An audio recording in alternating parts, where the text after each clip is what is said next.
Hi guys, இன்னைக்கு நம்ம என்ன பார்க்க போறோம்னா ஒரு எலக்ட்ரிக்கல் ஓரியன்டட் டெக்னிக்கல் பார்க்க போறோம். இது நம்ம ஷார்ட்கட்ல பார்க்கும்போது ஒரு சிங்கிள் பேஸ்க்கு ஒரு நியூட்ரல் லைன் ஒன்று வரும், ஒரு பேஸ் லைன் ஒன்று வரும். இப்போ வந்து கண் பார்வைக்கு நம்ம பார்க்கும்போது லெஃப்ட் சைடில் இருக்கிறது வந்து நியூட்ரல் லைனும் ரைட் சைடில் இருக்கிறது பேஸும் வரும். இப்போ நம்ம வந்து சுவிட்ச் ஆஃப் ஆன் கண்டிஷன்ல இருக்கு. சுவிட்ச் ஆன் பண்ணும்போது இந்த ரைட் சைடில் இருக்கிறது மட்டும் தான் லைன் வரணும்.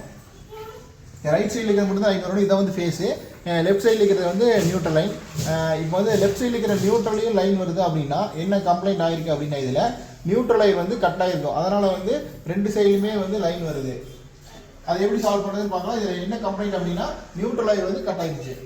லைன் ஆஃப் பண்ணிங்கன்னா லைன் ஆஃப் பண்ணி செக் பண்ணி பார்க்கும்போது உள்ள மீட்டர்லேருந்து வர அவுட்புட்லேருந்து வர நியூட்ரல் லைன் வந்து கட் ஆகிருக்கு. இதுதான் ஒரு நியூட்ரல் லைன் வந்து டேமேஜ் ஆகிருக்கு. நியூட்ரல் லைன் வந்து கட் ஆகிருக்கு. கட்டான நியூட்ரல் லைரை வந்து நம்ம ஜாயின் பண்ணிட்டோம். இப்போ நம்ம சுவிட்ச் போர்டில் டெஸ்ட் பண்ணிட்டுருக்கோம். சுவிட்ச் ஆஃப் கண்டிஷனில் இருக்குது, ரெண்டுலேயுமே லைன் வரல.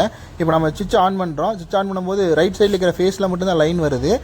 லெஃப்ட் சைடில் இருக்கிற நியூட்ரல் லைன் நம்ம டெஸ்ட் பண்ணும்போது லைன் எதுவும் வரல. கம்ப்ளைண்ட் அரெஸ்ட் ஆகிருச்சு.